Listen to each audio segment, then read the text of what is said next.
Hello and welcome to the Hard to Handle Sports Podcast. This is episode number 100. We made it to triple digits and we might make it to double digits in appearances with my boy Matt, who comes back to the show. Thank you for being here for the episode 100. Thank you so much for having me as your special guest for episode 100. In all seriousness, though, this is actually super, super dope that you've been able to get this far. So again, shout out to you and your persistence and your consistency about making this. This is awesome. Super proud of you, brother. Thank you. Appreciate it. Appreciate it. It wasn't easy. And, having guests come on like you has definitely made it a little bit easier. But speaking of making things a little bit easier, do you think the Casemiro signing is going to make this season a little bit easier for United? Or, it's just like a last ditch from the Glazers to alleviate some of the tension that, the fans have right now with the whole organization, with the whole squad? That's quite the segue. I honestly, and I know I've come on here and I've like bashed Man United because it's been so deserved over the past like Oh, five it's to been six so years. easy too. And yeah, it's been easy. It's like not even as a Liverpool supporter do I want to like continue. Don't get me wrong, I want to continue to bash on them, but I think from a logical standpoint, it's kind of like the only place to really be from right now. And so, with that being said, I think the Casemiro signing is a bandage over an open wound. I think I think it helps, right? It definitely helps in his position that they needed a lot. I think Is he better Fred than and Fred? McTominay has what? I just wanted What? to see your reaction. Yeah. Oh my God. I mean, dude, he's arguably the best holding midfielder of our generation, right? I think Conte is kind of right up there with him, but I think it's a little bit hard to say with him because he does play like the 8 and he's not always a traditional 6. But Yeah. I mean, Casimiro's won 5 Champions League in the last like what 12, 10 years. And so I think you have to give respect to where it's due. So it's evident like just how good of a player that he is and how important he was to He's a those teams. And he'll destroyer. definitely yeah, absolutely. I mean, I remember games against Liverpool where he basically would go and just put in hard tackles because it's what's required for the energy of the team. And I think in many ways he's kind of like the backbone of the defense, right? That first initial wave. And I mean he's a Real Madrid legend, no question about it. There's like no other ways around it. And again, he is going to help Man United, but there's just so many other things that need to get fixed that I'm not sure how much he can do by himself to kind of restructure the midfield.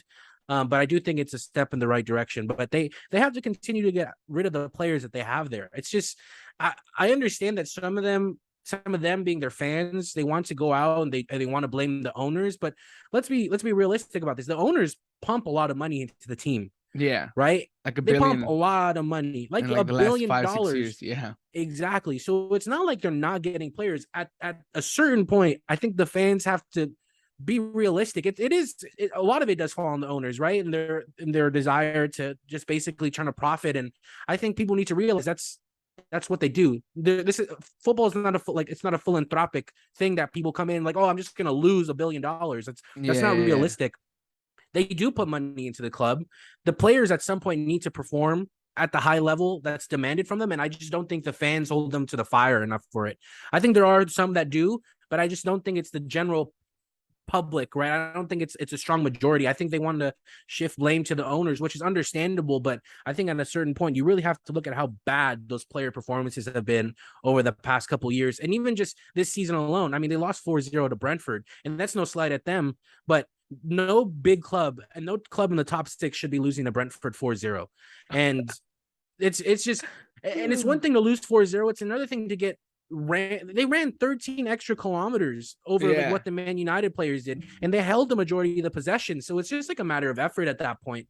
And so Casimiro is going to help, but they need to get rid of more players and they need to bring in more talent. That's just the reality of it. I don't wish them success, Especially and I not think quickly because they play yeah, Liverpool. especially not quickly. I don't wish them success, not now, not ever. But I think like as an institution of the sport, it's an interesting watch as they kind of go down this rabbit hole of failure essentially. And I'm gonna keep watching. I'm gonna keep enjoying it, but I don't expect it to last forever. I think the signing of Ten Hag is like putting the foot towards the right Turning point. direction. Turning point. Yeah, and people are gonna say like, oh, like that Martinez signing from him, he's 5'9". He's not a tall center back, and I can completely understand where they're coming from. But I think from the way that he wants to play the game, he needs somebody from the back that's able to facilitate the ball, and he definitely doesn't have that confidence in Maguire, which is, I mean, 100% Hey, deserved. Chelsea apparently wants him. So For what? Like for what? because apparently United want Pulisic and Chelsea want Maguire in return. Pulisic would be cool. I think he would bring a different. He would definitely bring a new look to Man United.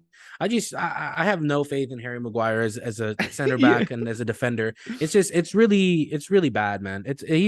He's obviously he's a lot better than the average man, one would hope, but he's He's just the not most fit to expensive be. defender.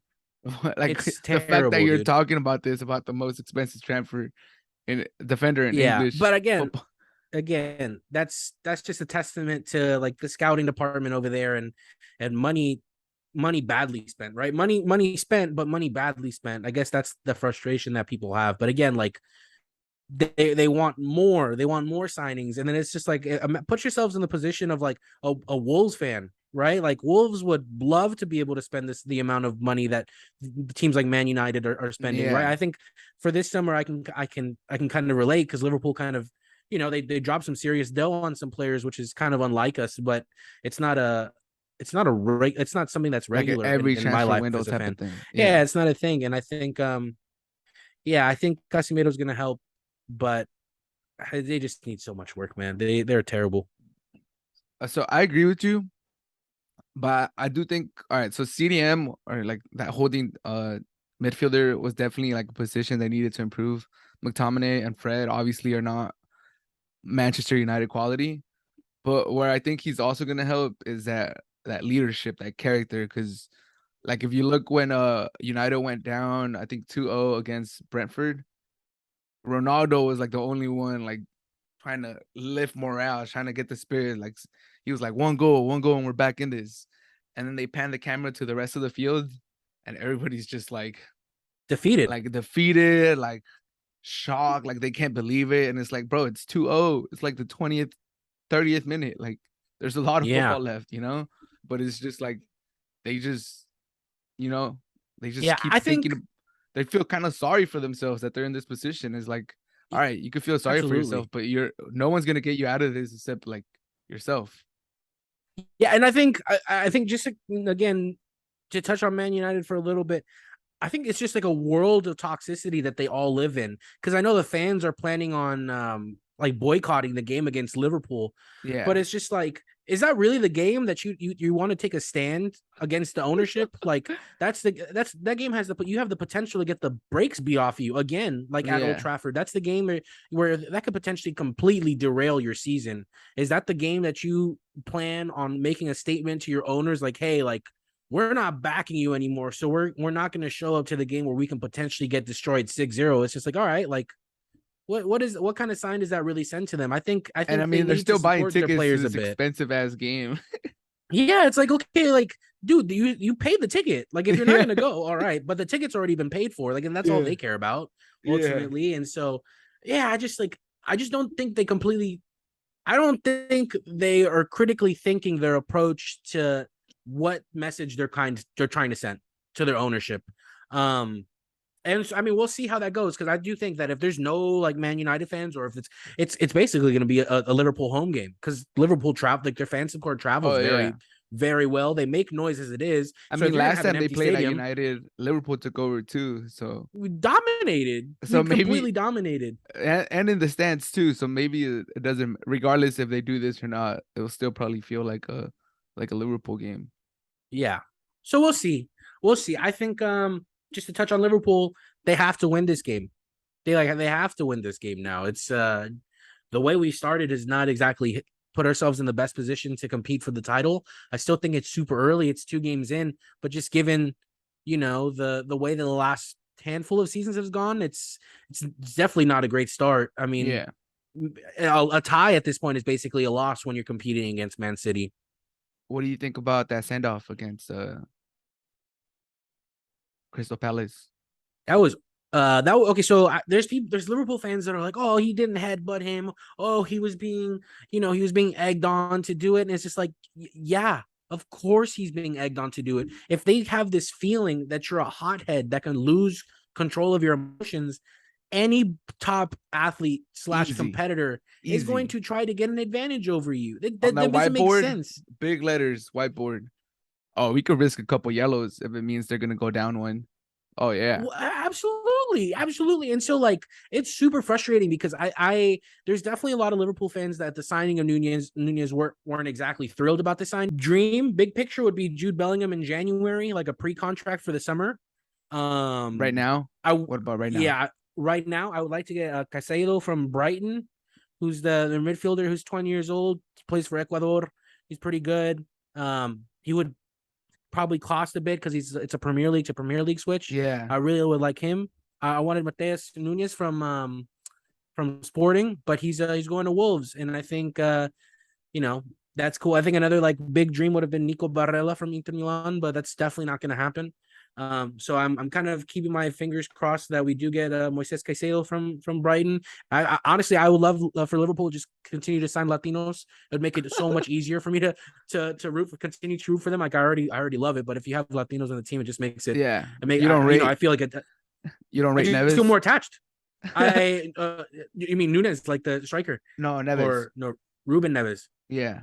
I think he's great. I just don't see him leaving Wolves. I Okay. think like there's been talks about it, right? Like, and he even clapped to the fans, like, "Oh, like this is my last game," but he's Yeah. still there. Yeah. Like he's still there. I think and he would actually be like a good fit to Liverpool. I think personally, I think you would be a better a better judge of that than me. But I think if you were to come to Liverpool, it'd be a great signing. But I would just personally like Casado a little bit more, just given his age.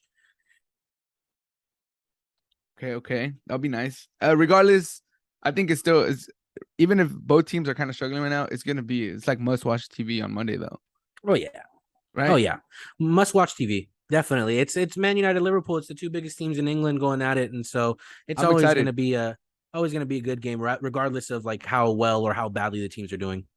Yeah, it's like it's probably the biggest rivalry, even though they're not from like, the same city or same part of England. It's still like, the biggest rivalry It's in huge. England. Yeah. Another big rivalry, Chelsea versus Tottenham. Chelsea, they've had a lot of success recently. Tottenham, not so much, but now they have a fiery coach in Conte. Chelsea, they're trying to, steer the ship, get back to the success they've had maybe in the last 2 years or 2 years ago with Tuchel. What did you think about their game this past weekend? And did you laugh at their little scuffle, or what do you think about that? The game was Tottenham didn't deserve a point. I think that's like the headline. Tottenham did not deserve a point. But Yeah, again, you and I have talked like off air about how like highly we rate like Antonio Conte. I think the man's a serial winner, and I think just his attitude and the way he carries himself is going to have a large effect of the team, and ultimately the team will start to adopt that mentality, it's right? Because contagious. they had they had no reason to get that point, and you can say that as like from just the performance alone, like, hey, it wasn't the greatest performance, but they Yeah. dug deep and they made it happen. Sure, like with some help of some poor refereeing, but I think that's it was terrible. It was terrible. Like there was multiple. I think both goals should have been taken away. You Oh, know the pulling of the the hair. the Romero, like there should have been a red card. Oh That's the my red card offense, god. right? And then the tackle right before it's the breakaway Oh that led to yeah. Tottenham's first Like goal.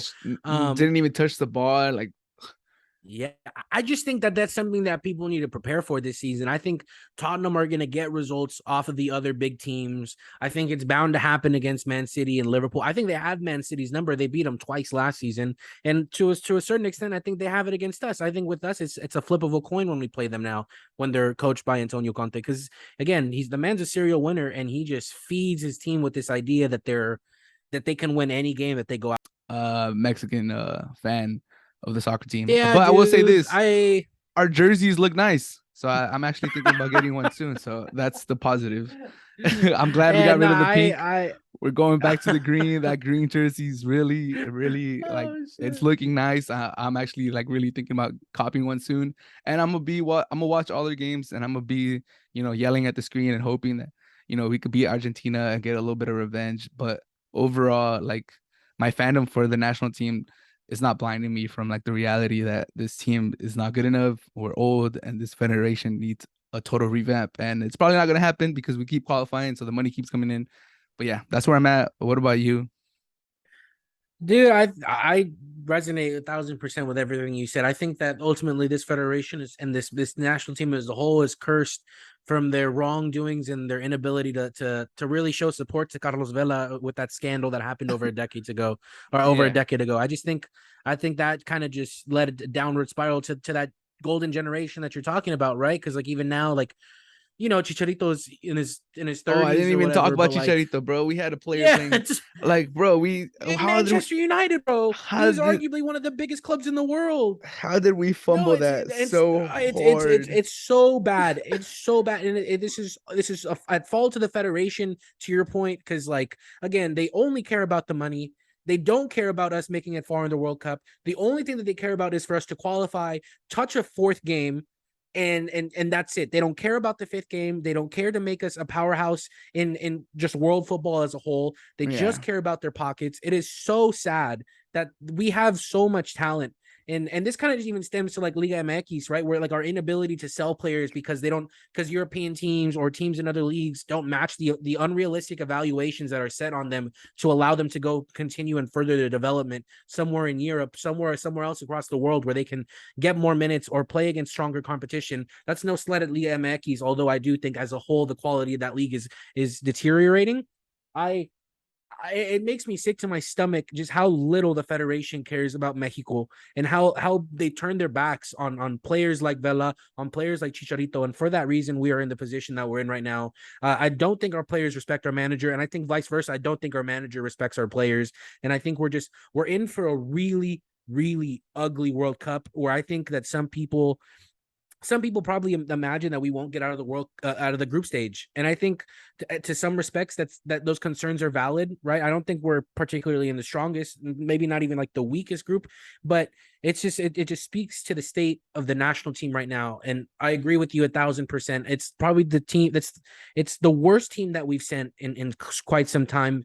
But with all that being said, Mexico always turns up to the World Cup, and so do its supporters. We're like the best traveling nation when it comes to the World Cup, and we will be there thousands and thousands strong in Qatar. Yeah, we'll be And there. I will support them fully from home, and I will back them. But it's not with happiness. It's just out of sheer blindness and loyalty to to the to flag. something that's never gonna to the flag and to a country that'll never reward me with the World Cup. How And did that jersey look though? it's sad. Oh, the jersey's so nice, bro. The jersey's so nice. The jersey's so nice. Hey, we went back to green, dude. It's so nice. And so you know what? You never know. But I resonate with you We're gonna 100%, be bro. I looking get to so fly as fuck, dude, in the yeah, World we might have Cup. the best. We might have the best jersey going out there. But no, man, I agree with you wholeheartedly. It just hurts my heart a little bit because like we had so much potential and it just kind of died. Yeah, And I there's needed. so many reasons why it did, but it's just sad. I did not need another golden generation per se, but I needed like a decent generation to, help me forget about my ex, about the old generation, about the wasted golden generation. I don't need another golden generation. I just need young young players with some potential, to get me, a little inspired. But we're Yeah, still holding exactly. on. We're still holding on to those old heads. We can't move on. But like at the very least, this has to be the last one. There's no way they carry these people over to the No 2026 one. way. So they're And if they do, we shouldn't support them. We shouldn't. So they shouldn't get a dollar from us, bro. We shouldn't buy any jerseys. We shouldn't support. We shouldn't go to games because at that point, like, not to sound like a Man United fan, but like, we aren't exactly as spoiled as they are in regards yeah. to like the financial influx into the team itself and into the development of like of the youth. And I don't know, man. It sucks, but they're gonna win the World Cup.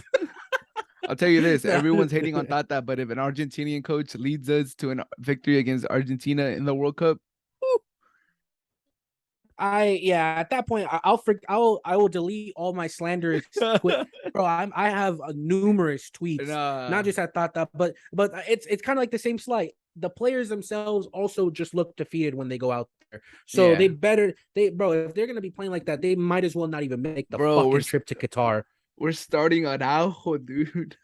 Yeah, no, it. You know what? Morocco fired their national team coach, Yeah, and people were like, "Oh, we can't fire him." I agree now. Like, it's definitely too late to fire him, but it should yeah, have been done once we lost the Gold Cup because you yeah. would have had at least a little bit of time to instill a new style of The play Gold with Cup, the the new League of manager. Nations, whichever one. There was many chances, and again, it just goes back to the federation not giving a damn about our success outside of just like these domestic tournaments. And so, oh, I part of me hopes that we don't make the group, don't make it out of the group stage. So Tata and the whole board and everyone in that federation kind of can just get swept away. But again, I wouldn't be able to stand if we were just to get embarrassed that badly on the biggest stage. Yeah.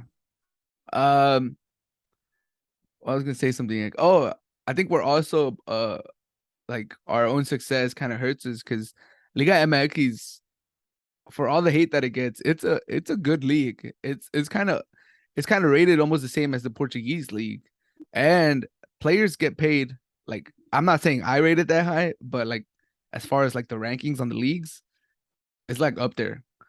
And the players get paid like really good, like to Oh stay yeah, in Mexico. Coaches get paid really good to stay in Mexico, and like I think some things that could help Mexican players play abroad is if Mexican coaches took that leave too, and you never hear any. The only one that took it was El Vasco Aguirre. He's the only one that yeah, ever tried it. All these other coaches are just comfortable staying in Mexico. They never try to take the leap, and as we see it on the U.S. side, the coach of Leeds, who has Marsh now, who's bringing U.S. players, giving them, valuable minutes in the Premier League ahead of a World huge Cup. minutes, Yeah, huge minutes. They look that's amazing amazing. too. How great would it be if you have, I don't know, a Mexican coach coaching Nottingham Forest and giving, Yeah, giving let's say like whoever like some minutes, like they get Alvarez from, or yeah. you know what I'm trying to say? No, I absolutely no. I agree with you wholeheartedly. And I just to touch on that, like before we move on to the next topic, I do think in hindsight, the best thing that could have happened for the U.S. men's national team was to not qualify for that World Cup, because it quite literally put that battery in their back, where it's just like, hey, this can never happen again. Like, we have to do everything we can to make sure this can never happen again. And that change has even gone as far as to like changing the level of quality in the MLS, right? Because Yeah, they do have a lot of players that come from that league now, and that league as a whole has transformed in ways that I cannot yeah, even explain in the last 5 years. Like, it's definitely come a long, long way from being the joke that we. Don't get me wrong, it's still not great. It still has a yeah, lot of flaws, yeah, but it's yeah, it's growing at a faster rate than a lot of other leagues around the world. And I think a huge part of that is the fact that the national team really took a step back and just analyzed every reason as to why they weren't able to qualify for the World Cup. And in the long run, it's been the best thing that could have happened to them. I don't think their coach is very good right now. I don't expect them yeah, to make a large run, but I think that they've made a lot of steps in the right direction to where 2026 we're going to be talking about the U.S. men's national team in a completely different light, where they might be a team that can go as far as like the quarterfinals. yeah. And like just to put a pin on this, the reason like it all comes down to money because like the embarrassment won't just do it. The reason that the US changed all that wasn't because they got like embarrassed and they didn't make the World Cup. Like if they still would have had a large sum of money coming in, nothing would have changed. It was because they lost on all those tickets, on all those promotions, on all those contracts. That's what needs to happen with Mexico. They need to lose that monetaries for them to be like, okay, like you see how much it's hurting our pockets. Like we can't let that happen because even if they flame out in the World Cup and they lose to like Argentina 4-0 and Saudi Arabia squeaks out like a 1 or 2-0 victory against us and we just struggle the whole World Cup, like they're still gonna get that check and they're gonna be like, Yeah. it's fine. So like missing the World Cup is really like that's why if we would have missed the 2014 one, I kind of saw the light if at the end of the tunnel if that would have happened, but that turned out to be a really fun World Cup for Mexico. So Yeah. maybe Yeah. maybe this one Pain. Yeah. A lot of maybe this one pain, but a surprises lot of us. fun. Yeah. Well, yeah, you never know. You never know. We'll see. We'll see how it goes. And again, we're less than 100 days out, and so super excited for all that. All right, but enough of this sour topic. That's enough of Mexico. I mean, the World Cup is a happy topic. Mexico, not so much. But let's transition to another happy topic. LeBron James re-signs with the Lakers for 2 more years. He's gonna be there for the foreseeable future. What are your thoughts on this? As a Laker fan, I'm super pumped, super excited. Hopefully, the front office backs him up, brings in some quality players, and we're able to compete. But I know you're a Clipper fan, so how do you see this? Did it surprise you? No, not really. It doesn't really change a whole lot for me as a Clipper fan. I think there was like rumblings about him returning to Cleveland, but I think we all kind of knew that when he was going to the Lakers, this was kind of just like the final stop. It's just like he did his thing in Cleveland. He won them the ring that already ascended him to like GOAT status, right? At the very least, that the top three conversation. And then he was just kind of He's a setting businessman. his business, yeah, his Yeah, post career. He was looking after it, and that's what the move to LA was. Because obviously, one, you got to play for the largest organization in the sport itself, which like even I as a Clipper fan could be like, yeah, like obviously the Lakers are the biggest brand in the league, right up there with the Celtics. But I think it's good for LeBron. I think it does. He did take a lot of money, which he obviously deserves. yeah. I I just don't have a lot of faith in the Lakers, and I don't want to talk. I don't really want to talk a whole lot of garbage because I don't want people to just come across and think that I'm like a hater, because that's actually not true. I don't hate the Laker organization. I just don't like their fans. I think a lot of them like are just really fickle and live in some imaginary world where like the world of basketball revolves around them, and that's just not realistic. Kind of does. Well, with that being said, well, it does right now because LeBron's there, right? And he's Yeah, the yeah, yeah. greatest player to ever play the game. And so there's another 2 more years of attention for the Lakers. But I'm interested to kind of see where it happens. I do think the Lakers are going to be much better than they were last season. Last season was awful for many different reasons. But I don't know, it doesn't really change a whole lot for me. I don't really fear the Lakers in the Western Conference. I think a healthy Clippers team will beat them in 6 games, maybe 7. I do think like in the Western Conference, like the Clippers' biggest matchups are going to be against the Suns and the Warriors. I just think you can't rely on AD's health, and you can't even really rely on LeBron's much at this stage in his career, which is super sad as me as that's my favorite athlete. That's my favorite basketball player. That's like my almost like my idol in many ways. Like I don't want to see his run come to an end, but I think we're starting to kind of see that those steps to the LeBron retirement kind of coming about. And then with that, I just don't think the Laker front office has a vision for life after LeBron, like they didn't have a vision for life after Kobe. Yeah, we kind of just stumble into success a lot of times. Yeah, not exactly after Kobe left, right? Like it was you Yeah, guys. It was yeah, like yeah. a 8 years long, and then the bubble ring came about, which is I do think people like to call it a Mickey Mouse ring and everything, but yeah, everyone else had the same opportunity that the Yeah, Lakers had to yeah, win it, right? I think yeah. if any other team would win it, they'd be celebrating the same way. So I don't resonate in that. Like I think that's a legitimate ring as much as any other ring that's come about. I just think that yeah, I just don't see that success being replicated in these next few years in LeBron's last couple years on his contract. But what do you think as a fan? Yeah, well, maybe you're convincing me. Maybe this isn't such a happy topic as I thought it was. Well, I was I was already you know I was hearing all these rumblings about LeBron holding this fire underneath the Lakers on the possibility of him leaving, and like we gotta make some moves or else he's gonna leave. And although I do think that's kind of like smart strategic move for LeBron to do, because he has kind of done that his whole career, signing these 1+1 deals. I don't think that's the best for team chemistry to be doing that. To just keep like having that door open and like I'm gonna bounce on you guys. So I think him committing to the Lakers for 2 more years is great for the team morale. It's gonna be great. It's gonna be like, all right, LeBron's here to stay. Like, let's. I think this sentiment that is gonna start coming around, like we're like, it's like let's do this for LeBron. Like let's try to, let's try to. We know our legacy is not never gonna be compared to his, but we could be the ones that help him, cement himself as the GOAT, cement himself as, the best player ever. Do we have the players necessarily to do that? Who's to say? Like, I know AD hasn't been healthy, but is he gonna be hurt his whole life?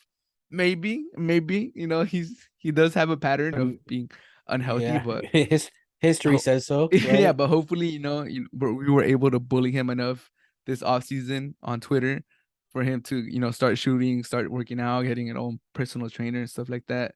I know Westbrook can't be worse than last season. If he is, he'll be like the worst player in the NBA. And I'm still holding out hope that Kyrie trade happens, and at the very least, I think if we get Buddy Hield and Miles Turner at a stretch five, at a dangerous shooter on the perimeter, I think that could go a long way if you have AD and LeBron both healthy. So I'm very optimistic. I'm happy that LeBron resigned. At the very least, they're gonna be somewhat competitive. I'm gonna be able to see them not get just mollywopped for the next few years whenever they come to the Bay Area to play against the Warriors, and they're gonna be on national TV, so it's gonna be fun. And like we saw last year in the playoffs, you just got to get in because these Yep, injuries could take out like almost everyone on the field, and you just got to be the one standing with the least injuries. You don't even have to be the best team. absolutely, So absolutely. with LeBron resigning, I could see us making the playoffs 2 of the next 3 years, and once you're there, it's a You whole never know. different, yeah. Yeah, Yeah. I agree with that. That with that part of the sentiment, I completely understand. I just think it's like a new coach, right? I think the Russell Westbrook situation, um, I think it's a little bit of a stretch. I think if he was worse than last season, I don't think he's the worst player in the NBA. He's obviously definitely not one of the best. He's not as good as he nearly was. I think Yeah. again, it's just kind of like his stubbornness Adapt. to willingness to accept, adapt, and take a different role. Because like I honestly last season I was just like, hey, if Russ becomes a sixth man, like, hey, they might really be doing something. But like, it's also But that's what made them he's great. not he still thinks that he's Russell Westbrook from his MVP seasons, But that's which what I makes the can greats respect to a greats. certain extent. Like Melo, Absolutely, and that's what I'm Melo, saying. I Melo can was the I can same way. respect that. Melo was the exact same way. I agree. I can respect that to a certain extent, but I feel like a LeBron or a head coach has to come and be like, hey, you are great. You're an all-time great. Even There's Kobe no was like question that. about To that. late Kobe. Yeah, but they do have to at some point like Yeah. take a step back, right? And to for the betterment of their team, because Russell Westbrook was doing so he was hurting the team far more than he was helping them. And I think in turn, like the toxicity from the fans, which I get it. Like, they're very frustrated, super frustrated because you came in and there was a lot of high hopes, and it's definitely one of the toughest franchises to play for, not just in basketball, but in all of sports. Like it comes with championship winning pedigree, and if you don't deliver, the fans are going to let you know. And Yep. so I Lakers think and that he came into the situation thinking, yeah, I think he came into the situation thinking like, hey, like I'm home, they'll accept me, these are my people. But I think he part of it forgot that he's just like, yeah, these are people from Los Angeles. This is a city of championships, and people will turn on you really, really quickly if you don't deliver the way that they expect you to. And so I don't know. I also don't think that a lot of teams are going to be willing to engage in trade conversations with the Lakers just because of like what they fear they might get in return. yeah, Um, they it's don't not want to be exactly the like an overwhelming abundant. Exactly. They don't want to be the team that gets fleeced by the Lakers, yeah, right? And ends up giving away a piece that can yeah. help them contend for a championship. So I don't know. I don't think that a trade for Kyrie Irving is, I think like you said, the trades for Miles Turner and Buddy Hield are a little bit more likely. I think the Lakers can give up some picks, but I think the Nets are gonna play real hardball this offseason. Just because they have to show control over their organization. They can't let it be seen as I really don't like this term, but like they use it as like, oh, the prisoners are running the prison. I don't like that term at all, but I think that's kind of like the mentality that the Yeah, people that are the running the sentiment Nets that are they like, have. hey, like we can't let, yeah, that's the sentiment that they have, which I don't think is right, but it's also like the players kind of really put themselves against the organization, and so in turn I think the organization is going to take a stand, and they're not going to let themselves be bullied by Kyrie and KD to give up their opportunity to win a ring this season for for pieces and in return for pieces from other teams in return. I just I don't see it, but you never know, right? Like I mean, like they have made crazy moves over the past 5-10 years, that Nets Yeah. organization. So it's only time will tell. But I think KD really shot himself in the foot by already like requesting a trade, and he still has 4 years left. I mean, he has no leverage in that Yeah. situation. There's talks about him. There's talks about him sitting out, and so I think the Nets will let him do that. I do think the Nets will just let him like, hey, like if you think that you want to sit down, go sit the fuck down. You have 4 years on this contract. Yeah. You have 4 years on this contract. Kyrie has this 1 year, right? Which And that's makes it. his situation a little bit more or lenient. But I think the Nets would be willing to let him walk and then deal with some of the like the for lack of better terms, the BS that kind of comes with Kyrie Irving, because Yeah. there is a lot that comes with him, and I think that potentially can have effect on the Laker organization too, if in turn that he's supposed to end up there.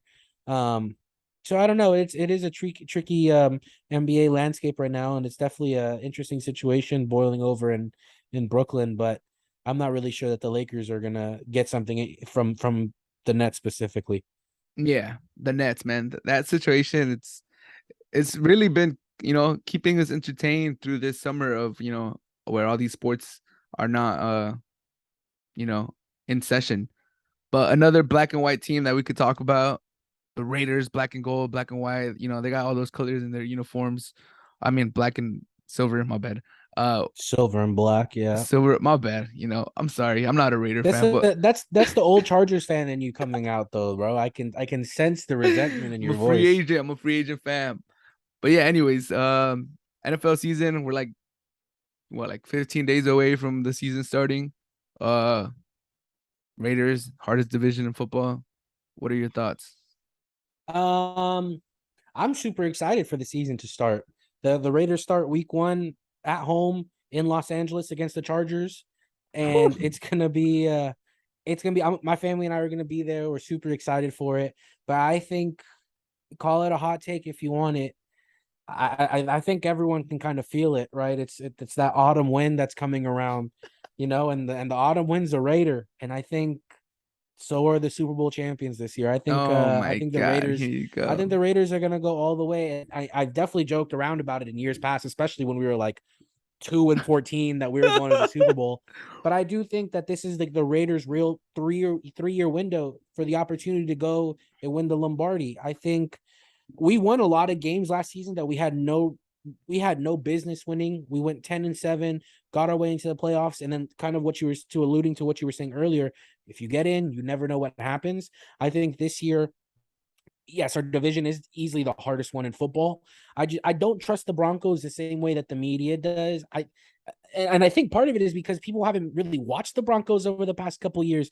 Yes, defensively they're above average, but on offense, Russell Wilson had better wide receivers with the Seattle Seahawks, and he was battling injury, and his offensive line wasn't great. The Broncos' offensive line is definitely an upgrade, but they're not winning wars in the trenches. They're not one of the top 5 offensive lines. I'm not even sure if they're the best offensive line in the division. I would actually give that to the Chargers. Yeah. I think them, and then the Chiefs have a better offensive line as well. I don't really trust that the Broncos very much going into the season. I don't really buy into Russell Wilson being like the big game The changer over savior. there. Yeah, the savior. I think he's obviously a fun dude. He's a great guy, and in his time, in his That's prime, he right. was he was the guy, right? He was Yeah. definitely a very great football player. I just think that time has not been very kind to him in the past couple years, and I think it'll show again this year, especially when he plays in the toughest division in football. I think the Chiefs have regressed heavily, especially after that Tyreek Hill trade. From what I've read about their training camp, Marquez Valdez-Scantling that came from the Packers. He hasn't been doing very well. They do have a rookie who seems to be rising the rankings, and Juju Smith-Schuster is doing okay. But I think when you lose a top 3 wide receiver, you're bound to regress in some way, shape, or form. And some key pieces to their defense left in the offseason. And though it performed a lot better in the second half of last season, I don't trust their defense very much. But they're going to be very competitive. They have an amazing head coach, and Andy Reid, and I think they're going to be battling right there for spots 2 and 3 in the division with the Chargers, because I do think the Raiders are going to come out on top. Super Bowl and division champs. Yeah. Damn. Okay. Yeah, we have the number one wide receiver in the league. I know Cooper Kupp did amazing last season, but I think pound for pound, you put him against Devontae Adams. Devontae Adams is the best wide receiver. Who's You're the best lining him up slot with this, receiver in the NFL? and that's Hunter Renfro. And so like you're putting, and so that's what I'm saying. And then you have a Who's the top most three tight natural end pass in catching tight end in the NFL? yeah, that's Darren Waller, dude. I mean, like that's what I'm talking about. I mean, you're proving my point even more. We have an Who breaks the amazing most offense, tackles and we as a have running some. back Yeah, other it's than Josh Derrick Henry? Jacobs. Yeah, it's Josh Jacobs. And then we drafted Zahir White to go behind him, running back by committee, Oh new my coaching god. scheme. And I think defensively we're being overlooked a little bit. Because I think people have a lot of questions about our secondary, which I think is fair, just given the history of the Raiders. But I think new defensive scheme with Patrick Graham, who's done Bookend. well. Yeah, I think we're gonna really surprise people on the defensive side. We have Max Crosby, who's an all pro defensive end, lining him up with Chandler Jones on the opposite side. That's gonna wreak havoc Who's playing for. nose tackle for you guys? We have a few different options. I do actually end up thinking they're gonna dive into free agency right Oh, now. okay. Drafted a few rookies. I think that is like the point of question, along with like the linebacker depth for the Yeah. Raiders. But I think the secondary being led by Nate Hobbs, funny enough, who's a second year defensive back who's really started in the slot last season as a slot defender. He did amazing last season, and he's going to be playing outside this year. Who's been doing super well. I know there's videos of him getting burned by Devontae Adams that like Who are doesn't? floating around Twitter. But that's what I was about to say. Devontae Adams burns everybody, and Everybody. honestly, Everybody. iron sharpens iron. And I'm really looking forward to just the leaps that the Raiders defense is going to make this year, because I think that's ultimately going to be what our catalyst is, because our special teams is already the best in our division. All pro punter and kicker. We're going to be all right. We're going to shock the world this year. We're going to go the whole way. I fully believe Hey, that. you're starting to make me a believer, man. All right, just to wrap it up, if for some reason they don't win the division, if they don't win the Super Bowl, in your eyes, what would be the deterrent? What's the thing that you could think like, okay, this is what could, steer the ship the wrong way? I think, and I don't think it'd be something internally. I think Oh, it'll be the playing the Vegas Buffalo Lights? Bills. Oh, No, I it's thought you gonna were be thinking. playing the Okay. Buffalo Bills in the AFC Championship game in Buffalo, because I do think the Buffalo Bills can potentially be the number one team in the AFC, which means the AFC goes through them. And And playing in that's Buffalo a is no Tundra. easy feat, man. Yeah, but just even beyond just like the stadium itself and the weather and everything, that team is stacked. Just in many ways, with more experienced players than what the Raiders have, because the Raiders are relying on some youth in some of their really important areas. But the Bills are a great team. They're a force to be reckoned with, and I do imagine that's going to be, besides the Chargers, because I do think that us and the Chargers are going to be up there. Don't really believe in the Ravens and some of the other teams that people are shouting about in the AFC. I think those are going to be the teams that really that'll give us some problems. Okay. See, I thought you were gonna take it like the whole being in Vegas situation.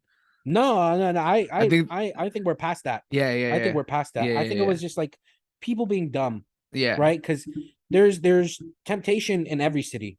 I think in Vegas maybe more so there than others. But the things that people are getting in trouble for in Vegas, people get in trouble for in Everywhere Tennessee. else. They get in Yeah. trouble for in Arizona. It doesn't matter. Like Vegas doesn't change that very much. It's people just being smart. And I think some of the players that were getting in trouble last season, Henry Ruggs, with who was I just made the biggest mistake of his life, and it's Yeah. ultimately going to cost him his life for being an idiot, right? And then Damon Arnett, who was when we drafted him, I was like, this dude is gonna be terrible, freaking being just a dummy off the Yeah. field. And so I have faith in the current regime of leadership and coaching and people in the front office, and I think we're in a better position this year than we were last year. I like that. I like that. And that's all you could ask for, right? Just keep striving, keep getting better. Continue to improve. And Exactly. yeah, don't waste your players' prime. And I think Carter's still in there. Jacobs is, entering his prime. Devontae Adams is like in the middle deeply and in it. Hunter Renfro's getting in there. I think everyone is pretty much. We're hitting our stride. Yeah. So I can see where you guys are coming from. I kind of I see where you're coming from. I think you sold me on this point. So I have them as my Super Bowl favorites. No, but I do see where you're coming from now. I'm like, oh, Cars, he just got that new contract. He's feeling confident. And Devontae Adams has at least 3 elite years left. Renfro is finding himself. He's like what, 26, 27? 25, dude. He's young. 25. Yeah, he Yeah. just got a contract Waller's extension what, too. So 27, 26, 28. So yeah, 28. we got some. Yeah, Jacobs is we got some 25. good players. Yep, 25 also, and we have a younger running back right behind him who's going to be a beast this season. So, I'm buying in heavily into Raider stock, not just because I'm a fan, but I fully believe in everything moving forward. That's good, man. Like I said, I'm gonna be talking to you the whole season. We're in a fantasy football league together. So, we're gonna be right here. You're always welcome to come back to the show, week in and week out if you want to talk about, how the Raiders beat the Chargers week 1, how their playoff hopes are soaring going into the bye week, how your little heart got crushed because they lost in the playoffs. All of that stuff. We could do all that. But yeah, man, it's been a pleasure to have you on the show. Episode 100, we finally were able to get it done. And like I said, I just appreciate you coming on to the show. It's always a good time. Yeah, brother. Thank you again for having me. I'm honored to be guest number 100, bro. This is litty. All right, man, you have a good day. And thank you to everyone for You as listening, well. making it to the end.